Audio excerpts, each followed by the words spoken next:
অনুর বাবা মায়ের কাছে অনুর কথা জানতে চায়, কিন্তু তারা বলতে নারাজ। তারপর তার মায়ের কাছ থেকে জানতে পারল অনু লেখাপড়ার জন্য বিদেশ গিয়েছে। তারপর থেকে সে কয়েক মাস নিজেকে গৃহবন্দী করে ফেলল। দিন রাত অনুর কাপড় চোপড় আর ছবি নিয়ে পড়ে থাকত, ঠিকমতো খাওয়া দাওয়া করতো না। কিন্তু আস্তে আস্তে সে স্বাভাবিক হয়ে গেল, আবার অফিস জয়েন করলো। কিন্তু রাত হলেই অনুর স্মৃতি নিয়ে নির্ঘুম রাত কাটত। দিন রাত অনুর কথা ভাবে আর বাচ্চার কথা ভাবে। নিশ্চয়ই তার সন্তান পৃথিবীতে এসেছে। সে কি ছেলে নাকি মেয়ে? সে কি আর অনুকে আর তার সন্তানকে চোখে দেখতে পারবে না?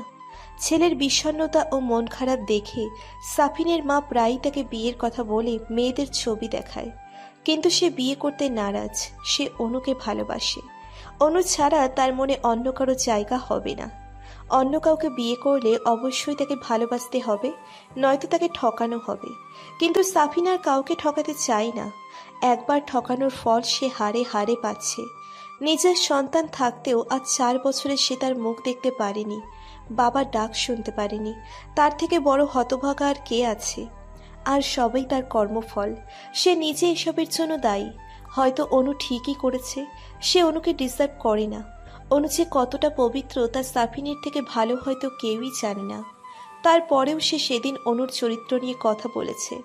তার কোনো অধিকারই নেই অনুর সাথে থাকার। সেদিন পুলিশ তাকে ধরে নিয়ে গিয়েছিল।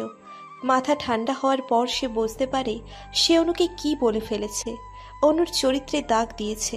তারপর সে পুলিশকে অনেকবার ছাড়ার জন্য অনুরোধ করেছে। তার বাবা মাকে খবর দেওয়া হয়েছিল, তারাও চেষ্টা করেছে সাফিনকে ছাড়ানোর। শেষ পর্যন্ত উপায় না পেয়ে টাকা অফার করেছে, কিন্তু 2 দিনের আগে পুলিশ তাকে ছাড়েনি। আর যখন ছাড়া পেল তখন অনেক দেরি হয়ে গেছে। অনু তার থেকে দূরে চলে গেছে। অনু যাওয়ার 1 বছর পর সাফিন তখন স্বাভাবিক ছিল। হঠাৎই অফিসে যাওয়ার সময় ইরার সাথে দেখা হয়ে গিয়েছিল। মেয়েটা আর আগের মতো নেই, অত মেকআপ নেই মুখে। সাধারণ একটা সালোয়ার কামিজ পরেছে, চোখের নিচে কালো চেহারা, আর আগের মতো লাবণ্য নেই, কেমন যেন মিলিয়ে গেছে। ইরাকে দেখে সাফিন সৌজন্যতার খাতিরে ডাক দিল। প্রথমে ইরা তাকে দেখেও না দেখার ভান করল, কিন্তু সাফিন সামনে যাওয়ার পর তাকে উপেক্ষা করতে না পেরে সৌজন্যতার খাতিরে মুচকি হাসি দিল। সাফিনই প্রথমে জিজ্ঞেস করল, কেমন আছো? দেখতেই তো পাচ্ছ কেমন আছি। পাপের ফল ভোগ করছি। পারলে আমাকে মাফ করে দিও। তোমাকে ঠকানোর জন্য আমি চাইনি তোমাকে ঠকাতে, কিন্তু কিভাবে যেন সব কিছু চেঞ্জ হয়ে গেল। সে কবেই তোমাকে মাফ করে দিয়েছি। তুমি ধোকা না দিলে তো বুঝতেই পারতাম না আমি কত বড় ভুল করেছি। ছাড়ো এসব কথা। এখানে কেন আর এই অবস্থায়? তোমার কাছ থেকে যাওয়ার পর আমি আওয়াজকে বিয়ে করি। সব কিছু ভালোই চলছিল। কয়েক মাস পর তাদের বাবা মা নাতি নাতনির মুখ দেখতে চাইছিল। আমারও কোনো সমস্যা ছিল না। তাছাড়া চাকরি ছেড়ে দিয়েছিলাম, সংসারের সব কাজ আমাকে করতে হতো। কিন্তু কয়েক মাস চেষ্টা করার পরেও যখন বাচ্চা হলো না, তখন ডাক্তার দেখালাম। সেখান থেকে জানতে পারলাম আমি কোনোদিন মা হতে পারবো না, কারণ এর আগে আমি 2 বার অ্যাবর্শন করিয়েছি। ভুল অপারেশনের কারণে দ্বিতীয়বার আমার জরায়ু কেটে ফেলা হয়েছে। এরপর থেকেই সব কিছু আস্তে আস্তে পরিবর্তন হতে লাগলো। আওয়াজ আমার সাথে খারাপ ব্যবহার করত, গায়ে হাত তুলতো, আমাকে সহ্য করতে পারতো না, এমনকি তার বাবা মাও না। তারপর একদিন আমাকে ডিভোর্স লেটার দেয়, কিন্তু আমি ওকে সত্যিই ভালোবাসি, তাই ডিভোর্স দিতে অস্বীকার করি। সেদিন আমাকে প্রচুর মারে, তারপরেও কিছু বলিনি। তারপরের দিনে আওয়াজ একটা মেয়েকে বিয়ে করে আনে। এখন সতীনের সংসার করি। একবার মা বাবার কাছে চলে যেতে চেয়েছিলাম, কিন্তু তারা আমাকে তাদের কাছে রাখেনি, তাই আবার চলে এসেছি। ভালোবাসার মানুষটাকে চোখের সামনে দেখাটাই কম কি? থাক না সে অন্য কাউকে নিয়ে ভালো। আসি, ভালো থেকো। পাইলে মাফ করে দিও, আর অনুকেও বলো মাফ করে দিতে। সেদিন সাফিন শুধু দাঁড়িয়ে ইরার কথাগুলো শুনছিল, আর শেষ কথাটা তার মাথায় বারবার আসছিল। ইরা তো তবুও তার ভালোবাসাকে চোখের সামনে দেখতে পায়, আর সাফিন তো তাও পারে না। কিন্তু সেই অপেক্ষায় আছে, অনুর অপেক্ষায়। ফিরে না আসুক, অন্তত মাফ করবেন। সে যে অন্যায় করেছে তার মাফ হয় না। অনুকে হারিয়ে খুঁজছে সাফিন, খুব করে দেখতে চাচ্ছে তাকে। অনু একটা এনজিওতে কাজ করছে প্রায় 3 বছর যাবত। সেখানেই তার ট্রান্সফারের জন্য কাগজপত্র জমা দিয়ে আসলো। ভিন দেশে আর থাকতে চায় না সে। আর তাছাড়া দিন শেষে পাখি যেমন নিড়ে ফেরে, তেমনি একটা সময় পর সবারই যার যার মাতৃভূমিতে ফিরতে হয়। তার এনজিওর বাংলাদেশে একটা শাখা রয়েছে, সেখানেই তার ট্রান্সফারের আবেদন করেছে এবং কর্তৃপক্ষ তার আবেদন মঞ্জুর করে নেয়। 15 দিন পর জয়নিং, আর 7 দিন পর এই দেশে ফিরবে। তাই তার কলিগরা তার জন্য ফেয়ারওয়েল পার্টি রাখল এবং অনু সেখানে সাখাওয়াত চাচা, মণিমা মানে সাদাতের চাচা চাচি ও নেহাকেও ইনভাইট করলো। সাদাতের চাচি মালিহা অনুকে নিজের মেয়ের মতো স্নেহ করেছে, একজন মায়ের মতো ভালোবেসেছে, প্রেগনেন্সির সময় খেয়াল রেখেছে, শাসন করেছে, আর অনুও তাকে মায়ের মতো দেখে আর তাকে মণিমা বলে ডাকে। ফেয়ারওয়েল পার্টি অনুর বাড়ির গার্ডেনে করা হচ্ছে। সে একটা মিষ্টি কালারের জামদানি শাড়ি পরেছে, চুলগুলো ছেড়ে দেওয়া, কপালে ছোট্ট টিপ আর হালকা রঙের একটা লিপস্টিক ও হাতে কাছের ছুরি। আর অনন্য পরেছে বেবি পিঙ্ক কালারের একটা ফ্রক। তাকে একদম রাজকন্যার মতো লাগছে। টুকটুক করে মায়ের সাথে হেঁটে আসছে সে। অনন্য দেখতে একদম মায়ের মতোই হয়েছে, কিন্তু গায়ের রংটা পেয়েছে সাফিনের, ধবধবে সাদা, আর চেহারায় প্রচণ্ড মায়া, আর সাথে দুষ্টু অনেক। সারা ঘর মাতিয়ে রাখে তার দুষ্টুমি আর পাকা পাকা কথায়। মায়ের খুব ভক্ত সে। সন্ধ্যায় মা বাসায় ফিরলেই তাকে চাপটে ধরবে, এটা ওটা জিজ্ঞেস করবে আর মায়ের আঁচল ধরে ঘুরবে। বাইরের আবহাওয়া থাকার কারণে অনন্যকে একদম ফরেনার মনে হয়। কিছুটা ইংলিশও বলতে পারে, ফ্রেন্ডদের সাথে ইংলিশে কথা বলে সে। এখনও অনন্য তার মায়ের পিছু পিছু ঘুরছে। হঠাৎ তার এক বন্ধুর সাথে দেখা হয়ে যায় আর সে তার দিকে দৌড় দেয়। অন, আসতে দৌড়াও বাবা, পড়ে যাবে তো। কে শুনে কার কথা, সে দৌড়ে তার ফ্রেন্ডের কাছে চলে যায়। Hello Rain, how are you? I am fine, but I will miss you after we'll leave. By the way, you looking so pretty. Thank you. I will miss you too, Rain. এর মধ্যে হঠাৎই রেইনের বাবা তাকে ডাক দিল। সে দৌড়ে তার বাবার কোলে উঠে গেল। তার বাবা হাসি মুখে তাকে কোলে নিল, আদর করতে থাকলো। এইসবের দিকে একভাবে তাকিয়ে থাকলো অনন্য। বিষয়টা লক্ষ্য করলো অনু। সে মেয়ের কাছে গিয়ে তাকে কোলে তুলে নিল আর অনন্য অনুকে জড়িয়ে ধরল। অনন্যার বয়স 3.5 বছর। বেশ কিছু না বুঝলেও বাবা কি তা বোঝে। মাঝে মাঝেই বাবার কথা বলে জিজ্ঞেস করে, কিন্তু অনু কিছু বলতে পারে না। রাতে সবাই খাওয়া দাওয়া করে কিছুক্ষণ আড্ডা দেয়। তারপর যাওয়ার সময় এক একজনকে এক একটা গিফট দিয়ে যায় অনুকে। অনন্যার ফ্রেন্ডরাও তাকে বিভিন্ন গিফট দেয়। তারপর সবাই বিদায় নিয়ে চলে যায়। সব কিছু গোছগাছ করতেই 1 সপ্তাহ চলে যায়। তারপর তারা সাফিনের চাচা চাচি থেকে বিদায় নিয়ে এয়ারপোর্টের উদ্দেশ্যে রওনা দেয়। সাদাত আর সাদ এয়ারপোর্টে এসেছে অনুদের রিসিভ করতে। এয়ারপোর্ট থেকে বেরিয়েই অনু সাদাতকে দেখতে পায়। তাকে ডাক দেওয়ার আগেই অনন্য কোল থেকে নেমে দৌড়ে যায় সাদাতের কাছে। সে তার সাদাত মামাইকে ভালো করেই চেনে। সাদাত মামাই তার সবচেয়ে ভালো বন্ধু। প্রতিদিন কথা হয় তার সাথে। অনন্যকে অনু বকে দিলে সাদাত অনুকে বকে দেয়, তাই তো সে সবচেয়ে বেশি প্রিয়। এয়ারপোর্টে অপেক্ষা করছে সাদাত। কোত্থেকে যেন একজোড়া ছোট ছোট হাত তার পা চাপটে ধরে পেছন ফিরে দেখে তার ছোট্ট পরি। কেমন আছে আমার লিটল প্রিন্সেসটা? তুমি তো অনেক বড় হয়ে গেছো। খুব ভালো। তুমি কেমন আছো মামাই? আমি তো বিন্দাস আছি। তো বলতে আসার সময় মা তোমাকে বিরক্ত করে নিত? একদম না, শুধু একবার বকুনি দিয়েছিল। কি এত বড় সাহস আমার প্রিন্সেসকে বকুনি দেয়? আজ ওর একদিন কি আমার একদিন। বলেই সে মুচকি হেসে অনন্যকে কোলে তুলে সামনে তাকায়। অনু এবং বাকি সবাইকে আসতে দেখে সেদিকে আগায়। আগের থেকে কিছুটা মোটা ও সুন্দর হয়ে গেছে অনু। চেহারায় আগের মতো আর দুষ্টুমি ছাপ নেই, আছে গম্ভীরতা। এই কয়েক বছরে যেন বড় হয়ে গেছে মেয়েটা। সে অনন্যকে অনুর কোলে দিয়ে মামাকে জড়িয়ে ধরে। আসার সময় কোনো সমস্যা হয়নি তো? না না বাবা, কোনো সমস্যাই হয়নি। আপনারা হয়তো বেশ ক্লান্ত, চলুন যাওয়া যাক, এখান থেকে লাভ নেই। কিরে অনু, তুই এত মোটা আর বিশ্রী দেখতে হয়েছিস কেন? খাবার মজা পেয়ে কি সারাদিন খেতে নাকি কাজকর্ম কিছু করতে? কি হাল করেছিস? নিজের দেখলে মোটা মানুষও লজ্জা পাবে। এবার অনুর রাগ উঠে গেল। কি সমস্যা লোকটার? সবসময় খোঁচা দিয়ে কথা বলতে হবে? কি মোটা হয়েছে সে? মাত্র 60 কেজি। তার ওজন বয়সের তুলনায় ঠিকই আছে। লোকটার কোনো দিন ভালো হলো না। তাই সে আর কথা না বলে মুচকি হাসল। হঠাৎ তার পেছন থেকে একটা 7-8 বছরের ছেলে বেরিয়ে এলো। অনু তাকে বেশি চিনতে বেগ পেতে হলো না। এ তো সাদ।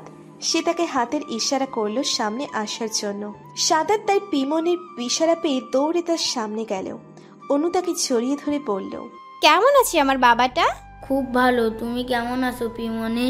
আমি তোমাকে খুব মিস করতাম। আমিও তোমাকে খুব মিস করছি সোনা। এতক্ষণ সব কিছু দেখছিল অনন্য। তার মাকে অন্য কেউ জড়িয়ে ধরতে দেখে তেলে বেগুনে জ্বলে উঠল সে। সাদকে তার মায়ের থেকে দূরে সরিয়ে দিল। কে তুমি? আমার মাকে এভাবে জড়িয়ে ধরেছিলে কেন? তুমি জানো না আমার মা শুধু আমাকে ভালোবাসে। আমি তো আমার পিমনিকে জড়িয়ে ধরেছি। তুমি কে ছোট পিসি? আমি পিচ্ছি নই, ওকে, আমি মাম্মাস বিগ গার্ল। পিমনি এই মেয়েটাকে, সে কখন থেকে আমার সাথে ঝগড়া করে যাচ্ছে। এতক্ষণ সবাই তাদের ঝগড়া শুনে মিটমিট করে হাসছিল। তারপর অনু বলল, সাদ, বাবাও হচ্ছে তোমার বোন অনন্য, আর অনন্য সাদ তোমার বড় ভাই হয়।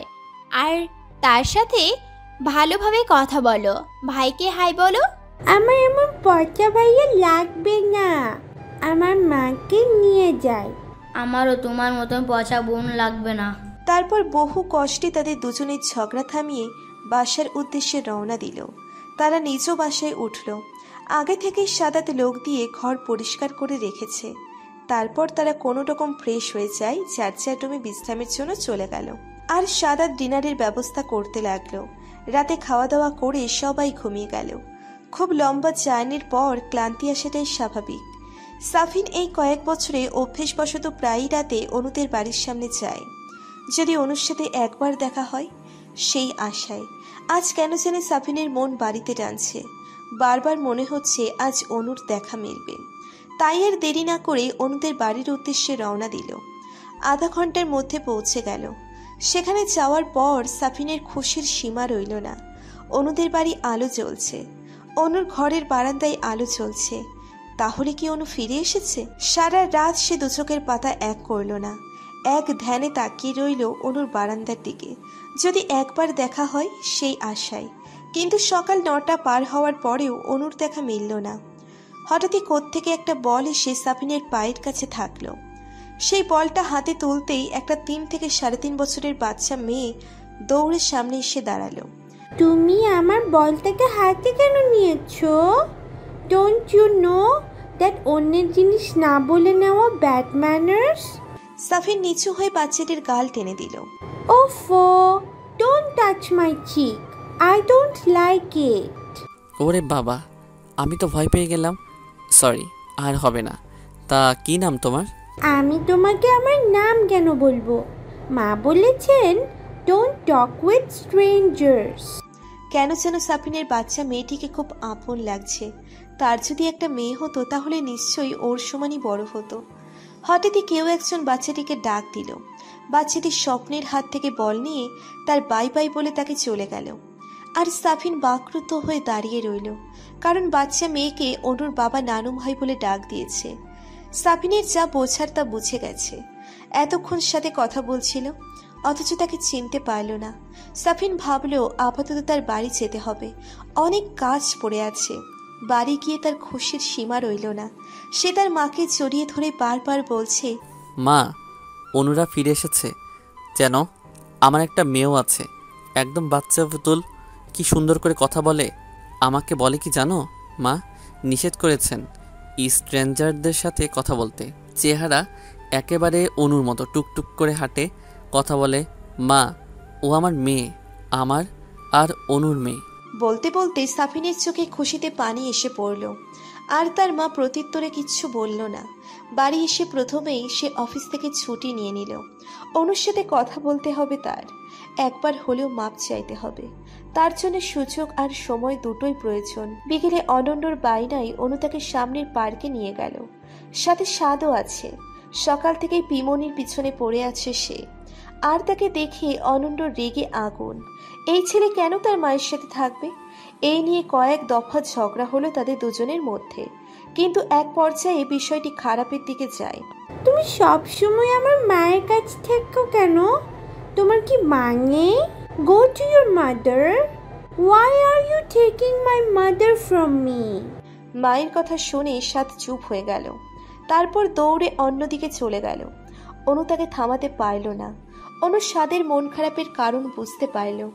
জন্মের পর থেকে ছেলেটা মাকে কাছে পায়নি, মায়ের আদর পায়নি, তাই তো একটু মমতার জন্য পিমনির কাছে আসা, সারা দিন তার পিছনে পিছনে ঘোরা। অনু বেশ বুঝতে পারে, তাই ভাবে আগে তাদের দুজনের মধ্যে বোঝাপড়া করাতে হবে। তাই আগে সে অন্যের কাছে গেল। অনন্য, এগুলো কেমন ধরনের ব্যবহার? হ্যাঁ, সাদ তোমার বড় ভাই হয়, আর আমি সাদের পিমনি হই। তোমার যেমন বাবাই নেই, তাদেরও তেমন মা নেই।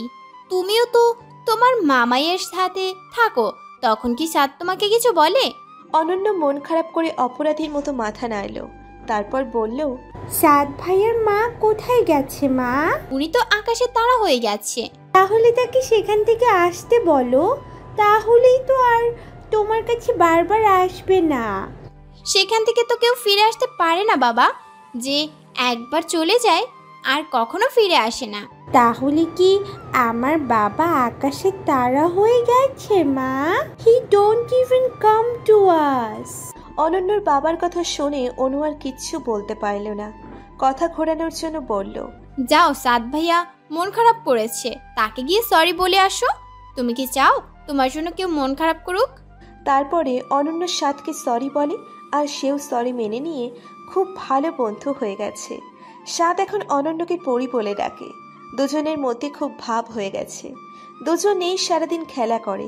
এখন বায়না ধরেছে তাদের নিয়ে ঘুরতে যেতে, তাই বাধ্য হয়ে বাইরে আসা। অনু বাচ্চা দুটোকে নিয়ে বাড়ির সামনে পার্কে গিয়ে বসলো। তারা অন্যান্য বাচ্চাদের সাথে খেলা শুরু করলো, কিন্তু সাদ তার পরীকে কারোর সাথে খেলতে দিচ্ছে না। সে শুধু তার সাথেই খেলবে বলে এক প্রকার জোর করেই তার সাথে খেলতে লাগলো। আর এসব দেখে অনু একা একাই জোরে হাসতে লাগলো। আজ 4 বছর পর তোমার মুখে হাসিটা দেখতে পেলাম। খুব মিস করতাম তোমার হাসি হাসি মুখ। এই হাসিটা দেখার অপেক্ষাতেই তো ছিলাম আজ সারাদিন। 4 বছর আমার অপেক্ষাটা তাহলে সার্থক হলো। সকালে সাফিন ছুটির জন্য ইমেইল দিয়ে তারপর কোনো রকম হাত মুখ ধুয়ে আবার বেরিয়ে পড়ল অনুদের বাসার উদ্দেশ্যে। খাওয়া দাওয়া আর করলো না। তারপর সেই সকাল থেকে অপেক্ষা করতে লাগলো অনুর বাইরে আসার জন্য, কিন্তু সে বের হয় না। দুপুরের একবার বারান্দায় এসেছিল গোসল করে কাপড় শুকাতে। সাফিন তখন আড়ালে চলে গিয়েছিল, নয়তো অনু আর ঘর থেকে বের হবে না, সিন ক্রিয়েট করবে। আগে থেকে যথেষ্ট সুন্দরী হয়ে গেছে অনু, স্বাস্থ্য কিছুটা বেড়েছে, আর গোসল করে আসার কারণে মুখটা স্নিগ্ধ দেখাচ্ছে। আজ কত দিন পর সে অনুকে দেখল। আড়ালে দাঁড়িয়ে তার চোখের তৃষ্ণা মেটাচ্ছে সাফিন, কিন্তু অনু বেশিক্ষণ থাকলো না। তারপর একেবারে বিকেলে বেরিয়েছে সে বাচ্চাদের নিয়ে। তখন সে তাদের পিছনে যায় কথা বলতে, কিন্তু পরবর্তীতে ভাবে রাস্তায় কথা বলাটা ঠিক হবে না, তাই তাদের পিছু নেয়। তাদের একটা পার্কে ঢুকতে দেখে সেও অনুর পিছনে পিছনে যায়। আগে দূর থেকে দাঁড়িয়ে কিছুক্ষণ দেখে সে অনুকে হাসতে দেখে তখন আর নিজেকে কন্ট্রোল করতে পারল না, সামনে চলে আসলো আর কথাটা বলে ফেলল। আচমকা কারো কণ্ঠ শুনে অনুর মুখের হাসি মিলিয়ে গেল। পেছন ফিরে দেখলো সাফিন দাঁড়িয়ে আছে। আগের থেকে অনেকটা শুকিয়ে গেছে, চুলগুলো অগোছালো, চোখগুলো লাল হয়ে আছে, যেন কত রাত ধরে ঘুমায়নি। মুখটা শুকিয়ে আছে, কিন্তু চোখের গভীরতা সে আগের মতোই মন চায় বারবার ডুব দিতে। এই ছলনাময় চোখের কারণেই সে বারবার ধোঁকা খেয়েছে। আর না, হঠাৎ সাফিনকে চোখের সামনে দেখে কেমন যেন শুরু হলো মনের মধ্যে, কিন্তু বাইরে নিজেকে শক্ত রেখে মুখে মুচকি হাসি বজায় রেখে সাফিনকে বলল, হাসিটা সরে যাবার কারণটাও তো আপনিই ছিলেন, তা নয় কি? কথাটা শুনে সাফিন চোখ নামিয়ে নিল। তারপর অনু বলল, ওইসব কথা বাদ দিন। অতীতকে টেনে খিচড়ে সামনে আনে মুড খারাপ করার কোনো মানেই হয় না। তা কেমন আছেন? আর আপনার স্ত্রী বাচ্চারা কেমন আছে? স্ত্রী আর বাচ্চার কথা শুনে সাফিন মুচকি হেসে বলল, আমি কেমন আছি তা তো আমার চেহারা দেখে তুমি ভালো বলতে পারবে, কারণ আমাকে তো আমার চেয়ে বেশি তুমি চেনো। আর স্ত্রী আর বাচ্চার কথা বলছো তো, সেটা তুমিও ভালো জানো। তুমি কেমন আছো, আমাদের মেয়ে কেমন আছে? সাফিনের কথার মানে অনু বুঝল না, তাই সে আবার জিজ্ঞেস করলো, আপনি কেমন আছেন তা আপনি ভালো বলতে পারবেন, আমি না। কারণ মানুষ ভালোবাসার মানুষের চেহারা দেখেই বলতে পারে সে কেমন আছে, তার মানে কি চলছে। আর আপনি আমার ভালোবাসার মানুষ নন। আপনার জন্য আমার মনে কোনো ধরনের অনুভূতি বেঁচে নেই। ভালোবাসা বা ঘৃণা কোনোটাই নেই। আপনাকে তো আমি চিনি না। আর আপনার স্ত্রী কেমন আছে, আপনার মেয়ে কেমন আছে, তা আমি কিভাবে বলবো? মাথা টাথা খারাপ হয়েছে নাকি? আমার মনে আপনার জন্য কোনো অনুভূতি বেঁচে নেই। ভালোবাসা বা ঘৃণা কোনোটাই না। কথাটা শুনে সাফিনের বুকটা মোচড় দিয়ে উঠল। তারপরেও মুখে হাসি বজায় রেখে বলল,